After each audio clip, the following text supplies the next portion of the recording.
만약 이 땅에 살 날이 얼마 남지 않아서 우리 자녀들에게 유언을 남겨야 한다 하면 여러분은 어떤 말을 자녀들에게 하시겠습니까? 이 유언이라 하는 것은 이 땅에서 여러분들이 할 수 있는 마지막 말이라 그렇게 말할 수도 있고, 또 여러분들의 자녀들에게 생전에 줄 수 있는 마지막 교훈이라고도 생각할 수 있습니다. 그렇기 때문에 이 유언은 매우 신중해야 하고 정말 필요하고 또 가장 중요한 말을 해줄 수 있어야 합니다. 유언을 하는데 그냥 장난같이 농담처럼 그렇게 말할 수는 없는 것입니다. 혹 농담을 하리라 생각하신 분 계신다면 아마 그때는 달라지실 겁니다. 내가 이 세상 사는 마지막 자녀에게 줄 수 있는 교훈인데 내가 무엇을 줄 것인가 생각하며 신중하고 중요한 말을 할 것입니다. 그리고 이 유언은 평소에 자녀들에게 해주었던 그 어떤 말들보다도 자녀들의 기억 속에 남아있으며, 또 자녀들 역시 평소에는 부모님 말씀을 잘 듣지 않는 그러한 아이라 하더라도 이 부모님의 유언만큼은 마음에 새기고 지키려고 그렇게 노력할 것입니다. 청개구리가 비가 오면 그렇게 왜 울어대는지 여러분 모두들 잘 아실 것입니다. 그렇죠?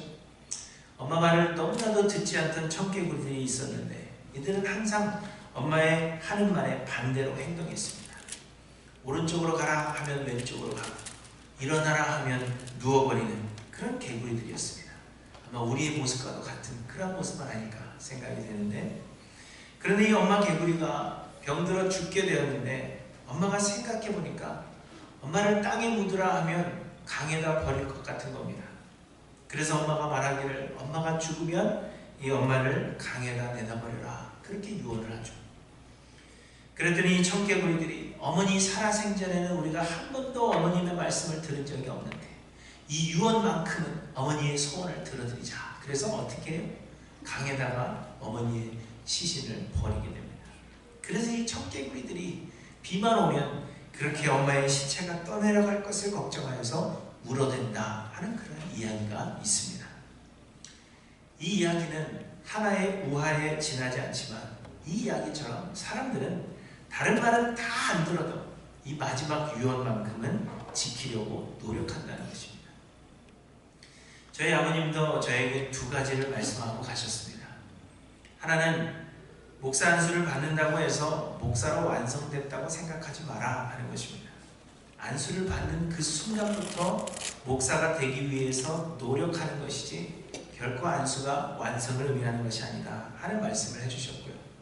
또 하나는 목사는 다른 것은 몰라도 괜찮은데 성경만큼은 알아야 된다. 그래서 성경을 많이 읽어라. 이 두 가지를 저에게 말씀해 주셨습니다. 저희 아버지는 일생이 매 순간순간이 설교였던 분입니다.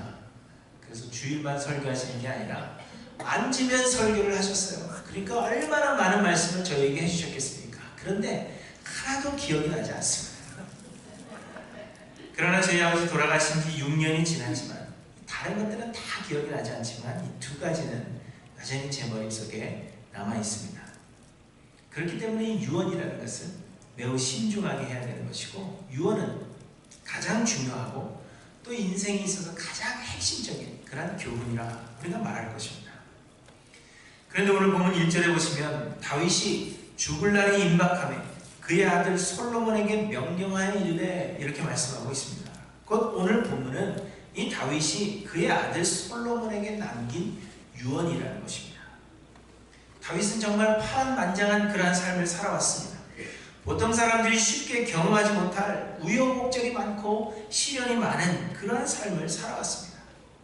아무도 거들떠보지 않던 목동에서 이스라엘의 최고로 존경받는 왕이 되기까지 그는 수없이 많은 일들을 겪으며 또한 많은 것을 깨달았습니다.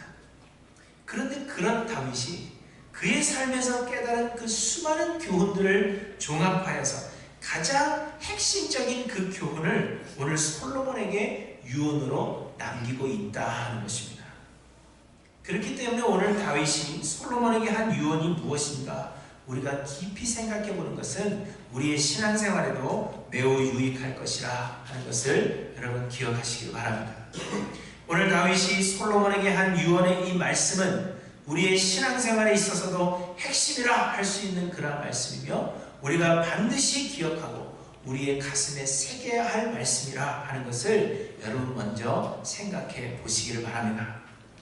제가 지난 5월부터 약 7개월 동안 이 다윗의 생애에 대해서 설교를 했습니다.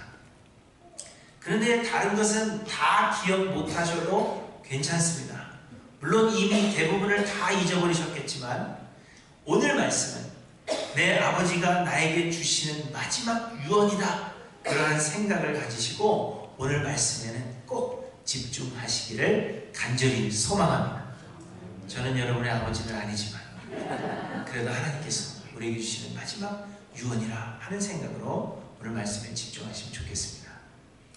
다윗이 그의 아들 솔로몬에게 주는 유언, 곧 그의 마지막 교훈은 첫째로는 남자답게 담대하라 하는 말씀입니다. 2절에 보시면 내가 이제 세상 모든 사람이 가는 길로 가게 되었노니 너는 힘써 대장부가 되고, 이렇게 말씀하고 있습니다. 우리말 성경에서는 힘써 대장부가 되라 이렇게 번역하고 있지만 원서에서는 남자답게 강건하라 혹은 남자답게 담대하라 이렇게 되어 있는 것입니다. 하지만 이 말씀은 육체적인 힘의 강함이나 아무것도 무서워하지 않는 그런 강심장이 되라 할 것을 명령하는 것이 아니라는 것입니다. 우리는 남자답게 담대하라 하면 힘이 세고 무서울 것이 없이 그냥 거친 그러한 마초적인 이미지를 우리는 생각합니다. 그런 누구와 싸워도 이길 수 있는 그러한 강함 혹은 그러한 담대함을 생각하는 것입니다. 밤에 무서운 데를 가도 두려워하지 않는 그런 담대함, 이런 것이 담대함일 거리라 그렇게 생각합니다. 그러나 이 말씀은 그런 의미로 하신 말씀이 아닙니다. 오늘 본문에서의 이 담대하라 하는 그 단어의 히브리 원어는 환상 혹은 이상과 관련이 있는 단어입니다. 오늘 본문에서는 이 단어가 담대하라 이렇게 번역되어 있지만 이 동일한 단어가 다른 부분에서는 하나님께서 주시는 환상 혹은 하나님께서 주시는 이상을 받는 것으로 그렇게 번역이 되어 있다는 것입니다. 조금 연결이 안 되는 것처럼 보이지만 이 히브리 단어는 원래 바라보다, 앙망하다, 묵시를 받다 혹은 깨닫다 하는 그런 의미를 가진 단어에서 파생한 것입니다. 그렇기 때문에 이 모든 것을 종합해 본다면 오늘 본문에서 담대하라 하는 이 말씀은 하나님의 말씀을 받고 그 말씀을 바라보고 의지함에 있어서 흔들림이 없어야 된다, 그것을 말씀하고 있는 것입니다. 하나님께서 우리에게 주시는 말씀을 우리의 마음속에 받고 그 말씀을 믿는 믿음 안에서 흔들림이 없는 것이 담대함이라 그렇게 말씀하고 있는 것입니다. 여러분, 다윗은 이스라엘의 왕으로 기름 부음을 받은 후에 사실상 육체적으로 강하고 담대한 왕이 되고자 노력했습니다. 골리앗을 상대하면서도 전혀 두려움이 없었고 담대하게 물맷돌 5개를 가지고 나가서 싸워 이겼습니다. 사울이 다윗을 죽이려고 할 때 다윗은 두려워함이 없었고요. 하나님께서 그를 왕으로 세우실 것이라 하는 그 믿음으로 다윗은 항상 담대했습니다. 그리고 다윗은 수많은 전쟁에서 승리하였으며 오히려 적들이 다윗을 보고 두려워했습니다. 다윗이 두려워하는 것이 아니라 다윗의 적들이 다윗을 보고 두려워했습니다. 하지만 여러분, 그런 다윗을 넘어뜨린 것은 어떤 강한 상대가 아니었던 것을 우리에게 보여주십니다. 골리앗처럼 큰 장수이거나 혹은 바닷가의 모래알처럼 많은 군대이거나 혹은 철병거이거나 혹은 칼이나 창이 다윗을 넘어뜨린 것이 아니었습니다. 다윗을 넘어뜨린 것은 무엇입니까? 그의 마음속에 있는 음욕이었습니다. 어느 한 여인의 작은 유혹이 다윗으로 하여금 죄를 범하게 했습니다. 다윗은 하나님의 말씀 위에 바르게 서 있지 못하고 자신의 그 잘못을 감추고자 이리저리 흔들렸던 것을 우리에게 보여줍니다. 그로 인한 다윗의 죄의 결과는 참으로 참혹한 것이었던 것을 우리에게 말씀해 주고 있습니다. 그렇기 때문에 여러분, 우리의 신앙을 지키는 데 있어서 담대함이라 하는 것은 육체적 힘이나 담력 훈련을 의미하는 것이 아니라는 것입니다. 우리가 남자처럼 육체적으로 힘이 있고 아무것도 두려워하지 않는 그런 담대함이 우리에게 있어도 그것은 우리의 신앙생활에 아무런 도움이 되지 못한다는 것입니다. 하나님께서 우리에게 말씀하시는 이 담대함이라 하는 것은 하나님의 주권을 믿는 믿음, 그리고 그것을 말씀하시는 하나님의 말씀, 그리고 하나님의 그 약속에 대하여 흔들림이 없는 것을 우리에게 말씀해 주시는 것입니다. 다윗의 일생을 통해서 여러분, 하나님께서 교훈하신 것이 무엇입니까? 우리가 7개월 동안이나 이 다윗의 일생을 공부하면서 제가 여러분들에게 가장 많이 강조하는 것이 여러분 무엇입니까? 7개월 동안 여러분 무엇을 배우셨습니까? 다윗의 일생을 통해서. 그것은 모든 것이 하나님의 주권과 계획 가운데 있어서 하나님께서 모든 것을 섭리하심으로 하나님의 뜻을 반드시 이루어 가신다 하는 것이 우리에게 주시는 교훈이었습니다. 다윗은 다윗의 의지와 노력으로 인해서 얻은 그 열매를 하나님 앞에 드림으로 하나님께 기쁨이 되는 것이라 그렇게 생각해왔죠. 다윗이 계획하고 그 계획한 일을 이루기 위해서 열심을 내면 하나님께서 다윗을 도우심으로 그 계획한 일을 성취하고 그 성취한 열매를 하나님께 드리면 하나님께서 기뻐하심으로 말미암아 또다시 복으로 보상해 주는 것이라 다윗은 그렇게 생각해 왔다는 것입니다. 그래서 다윗은 하나님의 이름의 영광을 위해서 열심을 다해서 싸웠고요, 하나님의 언약궤를 예루살렘으로 모셔오기도 했고 하나님을 위한 성전을 짓겠다 마음에 결단을 하기도 했습니다.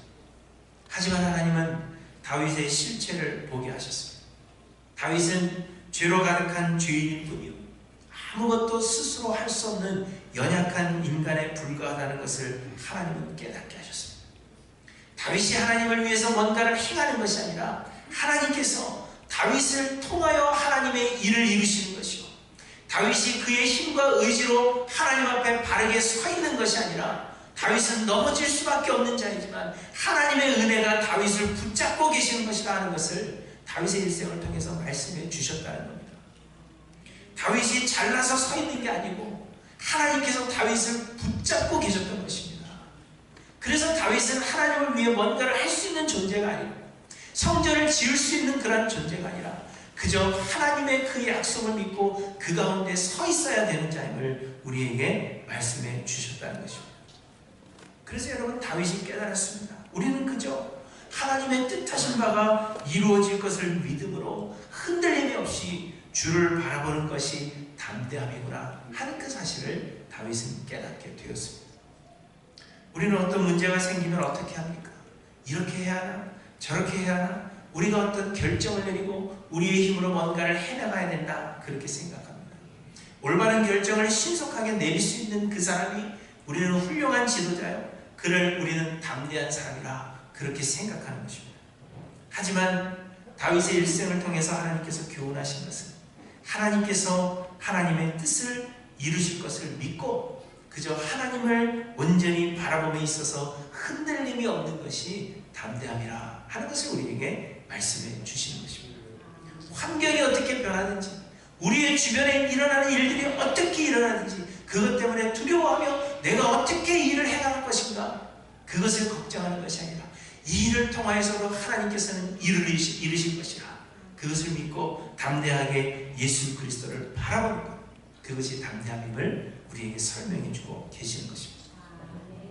그러므로 사랑하는 하나님께 성도 여러분, 우리 모두도 주님의 자녀들답게 담대하시기를 소원합니다. 하나님은 우리의 삶의 주인이시오 세상 모든 것의 주관자가 되십니다. 우리의 노력과 우리의 힘으로 우리가 환경을 변화시키거나 우리의 계획한 일을 이루거나 혹은 하나님께서 행하시는 일에 영향을 끼치는 것이 결코 아닙니다.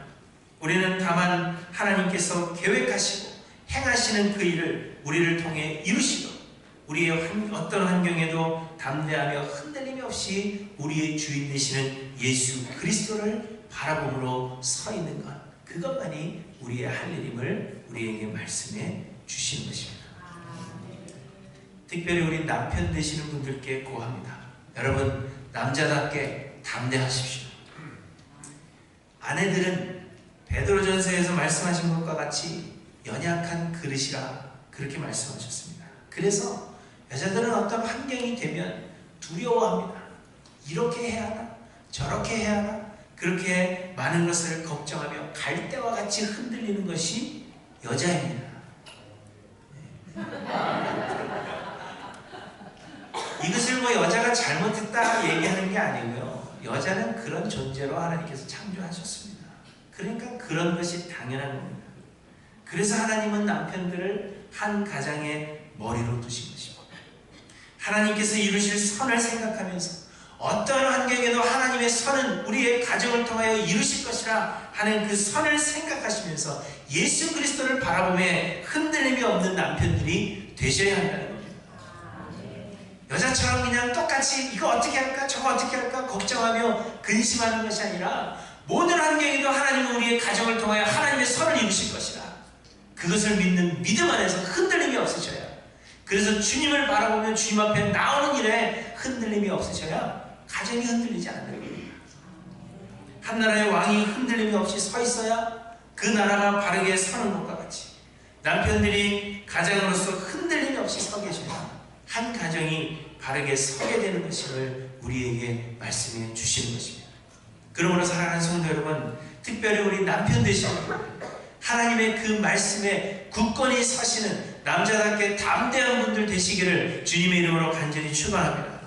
또한 우리 한인교회 모든 성도님들이 주님의 자녀된 자들로서 하나님의 뜻이 우리를 통하여 이루어질 것이며 하나님은 우리를 버리지 아니하실 것이라 하는 이 믿음 가운데 담대하게 예수 그리스도를 바라보시는 저와 여러분들이 되시기를 바랍니다. 이것이 다윗이 솔로몬에게 주는 마지막 교훈입니다. 둘째로는 하나님의 은혜 안에 거하라 그렇게 말씀하십니다. 하나님은 다윗과 언약을 맺으셨습니다. 그 언약은 4절에 여호와께서 내일에 대하여 말씀하시기를 만일 내 자손들이 그들의 길을 삼가 마음을 다하고 성품을 다하여 진실이 내 앞에서 행하면 이스라엘 왕위에 오를 사람이 내게서 끊어지지 아니하리라 하신 말씀을 확실히 이루게 하시리라 하신 것입니다. 하나님께서 다윗과 이 약속을, 이 언약을 맺으셨습니다. 그런데 이 언약은 3절에 말씀하신 대로 하나님께서 주신 명령, 곧 모세를 통하여 주신 모든 율법을 지켜 행하는 것이 선행되어야 하는 것처럼 그렇게 보여집니다. 하나님께서 다윗의 왕위를 영원토록 이어가실 것인데, 그런데 3절에 보면 모세의 율법을 온전히 지켜 행하면 하나님께서 그렇게 하실 것이라 하는 것으로 많은 사람들이 생각합니다. 하지만 여러분, 우리가 알아야 할 것은 하나님께서 우리와 언약을 맺으시는 것은 철저하게 하나님의 은혜에 기반한다는 것입니다. 곧 우리는 하나님과의 그 언약을 맺을 만한 자격이나 조건이 되지 못하는 자들입니다. 그럼에도 불구하고 하나님께서 우리를 사랑하심으로 인하여서 우리와 언약을 맺어주시는 겁니다. 생각해 보세요. 저와 제 아들이 언약을 맺을 만한 어떤 관계가 됩니까? 관계가 안 돼요. 저희 아들은 항상 저한테 그래요. 아빠, 내가 이걸 잘했으니까 뭘 사줘. 이렇게 이야기를 하는데, 저는 이야기하죠. 네가 그걸 잘하는 거하고 아버지가 너한테 뭘 사주는 거하고 아무런 관계가 없는 거다. 그렇게 이야기를 하죠. 하나님과의 우리의 관계가 그렇습니다. 우리는 하나님 앞에 그런 자격이 되지 못하는 자들이에요. 하나님, 내가 이거 좀 했으니까 하나님 나에게 이거를 해주십시오 라는 그런 언약을 맺을 만한 관계가 되지 못하는 겁니다. 그럼에도 불구하고 하나님이 우리와 언약을 맺어주셨습니다. 돈은 제 돈인데 아들에게 네가 공부를 잘하면 아빠가 뭘 사줄게 라는 언약을 맺은 것은, 이것은 아버지가 베풀어주는 은혜입니다. 마찬가지로 하나님께서 우리에게 언약을 맺으시는 것은 하나님께서 우리에게 주시는 하나님의 은혜입니다. 그렇기 때문에 여러분, 이 언약은 우리의 행위에 영향을 받지 않습니다. 곧 우리가 율법의 모든 조항들을 지켜 행하지 못했다고 해서 이 언약이 깨어지는 것이 아니며, 우리의 선한 행위 때문에 하나님께서 이 언약대로 우리에게 복을 주시는 것이 아니라는 말씀입니다. 하나님은 우리의 행위와 상관없이 우리와 맺으신 언약에 대하여 신실하셔서 우리에게 복을 주시는 하나님이십니다. 그럼에도 불구하고 하나님께서 우리에게 율법을 주시는 것은 언약의 성립 조건으로 우리에게 주시는 것이 아니라 단지 우리가 하나님과의 언약 관계에 있음을 기억하게 하시는 방편입니다. 쉽게 설명을 드리면 제가 제 아들에게 크리스마스 선물을 사주겠다 그렇게 약속을 했습니다. 이 선물을 받기 위해서는 너는 정말 좋은 아들이 되어야 하고 정말 좋은 오빠가 되어야 한다 그렇게 이야기를 했습니다. 그래서 약 2주 동안 저희 아들은 100점짜리 아들이었고 동생들에게도 너무나도 잘했어요. 그래서 제가 선물을 사줬을까요? 만약 말을 안 들었으면 선물을 안 사줬을까요? 아닙니다. 크리스마스이기 때문에 사줘야 되는 거예요. 그럼에도 불구하고 이 언약을 맺는 것은 아들에게 기억시키는 겁니다. 내가 아버지와 맺은 약속이 있고 내가 받을 만한 어떤 상이 있다 하는 것을 이야기해 주는 거죠. 마찬가지입니다. 성경은 우리에게 말씀하십니다. 그러므로 율법의 행위로 그의 앞에 의롭다 하심을 얻을 육체가 없나니 율법으로는 죄를 깨달으니라. 이 세상 그 누구도 하나님 주신 율법을 다 지켜 행할 수 없다는 것입니다. 이것은 다윗이라 그 어떤 선지자 혹은 율법을 우리에게 전해준 모세라고 할지라도 모세도 그 율법을 다 지켜 행할 수는 없는 것입니다. 그렇게 하나님은 우리에게 율법의 모든 항목들을 철저히 지켜 행할 것을 요구하시는 것이 아니라는 것입니다. 하나님은 율법을 통해서 우리가 하나님 앞에 설 수 없는 자들인 것을 깨닫기를 원하시는 것입니다. 우리가 하나님과 언약을 맺을 만큼의 자격이 되지 못하고 아무런 공로도 없음에도 불구하고 하나님께서 우리와 언약을 맺어 주신 것은 하나님의 은혜라는 것을 알게 하시려는 것입니다. 그래서 우리로 하여금 하나님 앞에 굴복하고 하나님의 은혜만을 간구하도록 하시기 위해서 하나님은 우리에게 율법을 주신 것이요 그 율법의 목적이 바로 이것이라는 것입니다. 다윗은 솔로몬에게 하나님과 맺은 언약을 이야기하면서 모세를 통해 주신 그 모든 율법을 지켜 행하라 그렇게 교훈합니다. 그러나 이는 하나님과의 언약 관계를 성립하고 유지하기 위해서가 아니라 다윗이 그러했던 것처럼 솔로몬 역시 율법을 온전히 지켜 행할 수 없는 죄인이라는 것을 고백하고 하나님 앞에 하나님의 그 은혜 앞에 굴복하고 무릎 꿇기를 권면하고 있는 것입니다. 우리가 하나님과의 언약 관계 아래 거할 수 있는 것은 모세를 통하여 주신 율법을 우리가 지켜 행함으로가 아니라 우리의 죄인됨과 연약함을 고백하며 하나님 앞에 무릎을 꿇을 때 하나님과의 그 언약 관계가 성립된다는 것을 여러분 기억하시기를 바랍니다. 그러므로 사랑하는 성도 여러분, 하나님께서 모세를 통해 주신 이 모든 율법과 계명을 지켜 행하고자 노력하십시오. 그러나 그로 인하여서 우리의 비천함을 발견하고 하나님의 은혜를 구함으로 하나님의 은혜 안에 거하시는 저와 여러분들이 되시길 바랍니다. 여러분 좀 어린아이와 같아지셔야 됩니다. 내가 하나님 앞에 바르게 서겠다라고 노력하는 것이 아니라 어린아이와 같이 나는 할 수 없지만 그러나 하나님이 우리의 아버지가 되시기 때문에 하나님의 은혜면 됩니다. 하나님의 은혜 앞에 무릎 꿇는 것을 하나님은 원하시는 것입니다. 이것이 다윗이 그의 아들 솔로몬에게 주는 마지막 교훈이라는 것을 여러분 마음속에 기억하시길 바랍니다. 그리고 셋째로 비둘기처럼 온순하되 뱀처럼 지혜로우라 그렇게 말씀하십니다.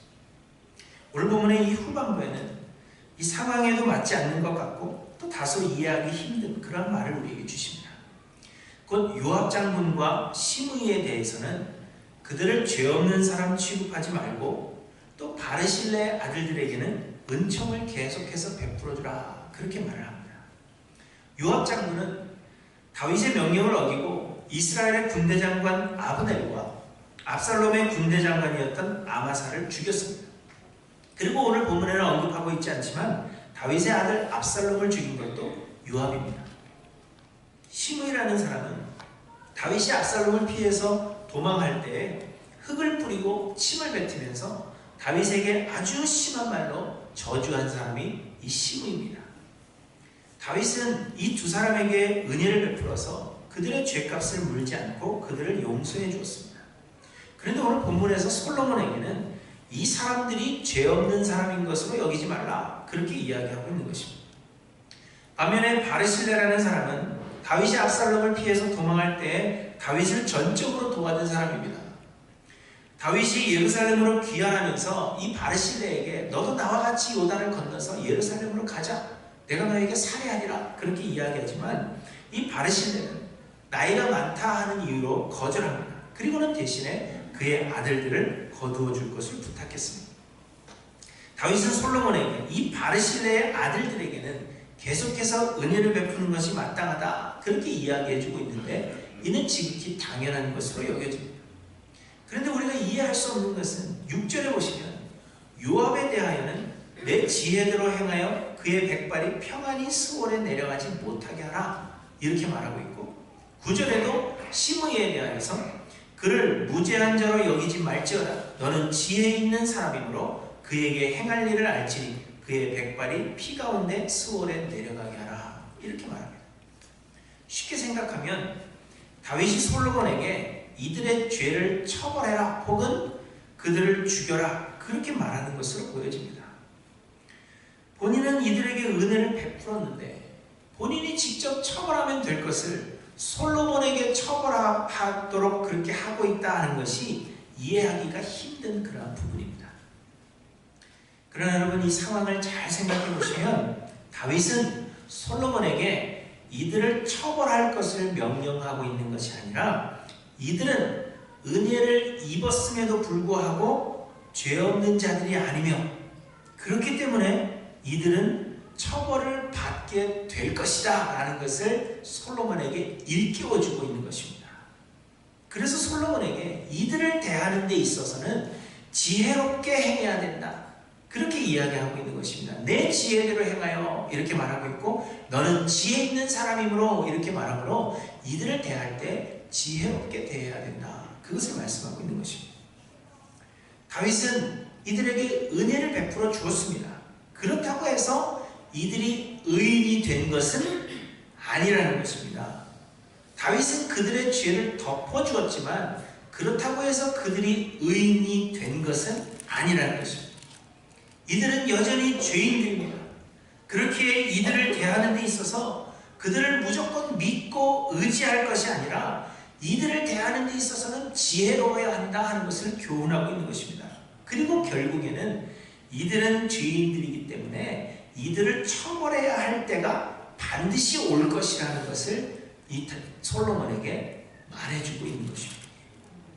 그래서 여러분 솔로몬은 요압이나 시므이를 바로 벌하지 않았습니다. 그런데 요압 장군은 솔로몬 대신 아도니아를 왕으로 세우고자 모반한 죄로 인해서 죽음을 맞이하게 됩니다. 2장 후반부에 보시면 이 핫깃의 아들 아도니아, 그 솔로몬 대신 자기가 왕이 될 것이라 생각했던 이 아도니아가 솔로몬의 어머니 밧세바에게 찾아가서는 다윗을 수종들던 여인 아비삭을 본인에게 아내로 줄 것을 요청합니다. 다윗이 늙어서 힘이 없을 때 그 다윗을 수종들도록 젊은 여인 아비삭을 보내주었는데 다윗은 그 여인과 동침하지 않았다. 그렇게 이야기합니다. 그래서 이 아도니아가 아비삭을 자신에게 아내로 달라. 그렇게 밧세바에게 부탁한 것입니다. 밧세바는 아무 생각 없이 이 부탁을 수락합니다. 내 아들이 왕이 되었으니까 무슨 문제가 있겠느냐 하고 수락하는데 아버지의 척을 취한다 하는 것은 곧 왕권을 차지하는 것을 의미하는 것이었습니다. 압살롬이 왜 아버지가 다윗이 남겨둔 그 후궁들과 대낮에 동침하죠? 그 이유가 무엇입니까? 그것은 아버지의 후궁을 취하는 것은 아버지의 왕권을 내가 갖는다 하는 것을 의미하는 것입니다. 그러니까 아도니아가 원한 것은 아비삭이 아니라 왕권이었다는 것입니다.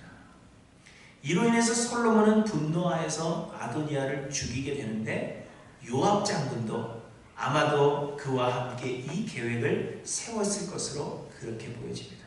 그래서 요압 역시 그 죄로 인하여 죽임을 당하게 되는 것입니다. 시므이에게는 솔로몬이 계속해서 은혜를 베풀어 주었습니다. 그러나 시므이에게 명령하기를 너는 예루살렘 밖을 나가서는 안 된다. 그렇게 명령했습니다.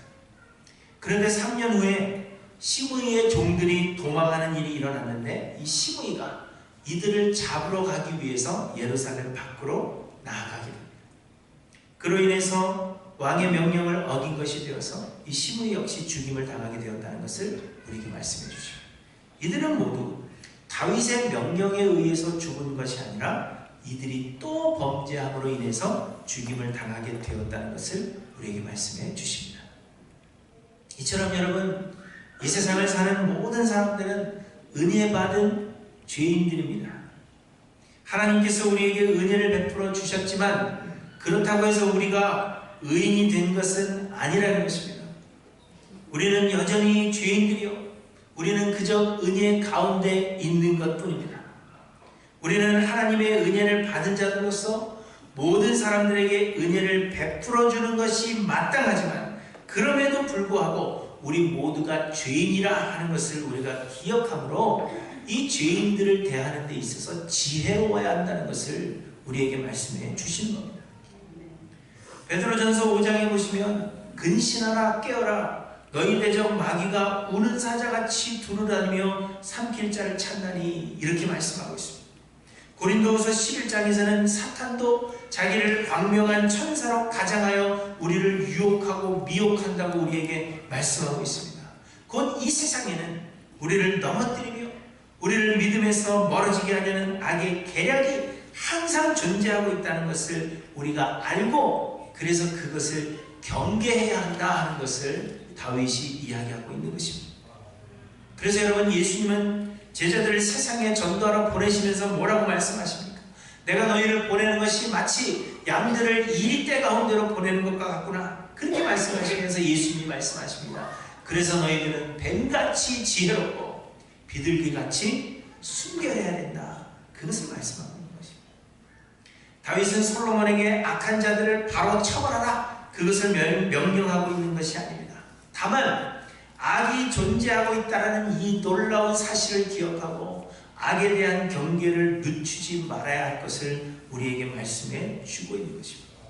비둘기같이 순결하지만 그러나 뱀처럼 지혜로워서 우리 가운데 여전히 남아있는 그 악에 대하여 경계해야만 우리가 그 악에 물들지 않을 것임을 이야기해 주고 있는 것입니다. 그러므로 사랑하는 성도 여러분, 기억하십시오. 우리는 모든 사람을 다 사랑으로 대해야 하는 것이 분명합니다. 그러나 우리의 대적 마귀는 여전히 우리를 삼키기 위해서 여러 모양으로 여러 방법으로 우리를 유혹하고 미혹합니다. 그러므로 우리는 사랑으로 모두를 대하지만 그럼에도 불구하고 뱀처럼 지혜로워서 악에 대하여 경계해야 된다는 것을 여러분 기억하시기를 바랍니다. 이것이 다윗이 그의 아들 솔로몬에게 주는 세 번째요 그리고 마지막 교훈이 되는 것입니다. 여러분, 우리는 모두 하나님의 은혜로 하나님의 자녀가 되었으며 하나님의 자녀이면 곧 하나님의 상속자요 예수 그리스도와 함께 그 모든 기업을 얻을 상속자가 된 것입니다. 곧 우리는 모두가 다 그리스도와 함께 왕노릇할 하나님 나라의 왕이라는 것입니다. 장차 우리는 하늘나라에 가게 될 것이고 그곳에서 우리는 예수 그리스도와 함께 모든 것을 다스리는 왕으로 살아갈 것입니다. 그때에는 우리가 세상에서 걱정하는 이 모든 것들을 걱정할 필요가 없는 날이 반드시 우리에게 올 것입니다. 하지만 지금 하나님께서 우리를 이 땅에 남겨두셨습니다. 그렇다면 이 땅을 사는 하나님 나라의 왕으로서 우리는 어떻게 살아가야 할 것인가? 우리의 삶의 모습을 돌아봐야 할 것입니다.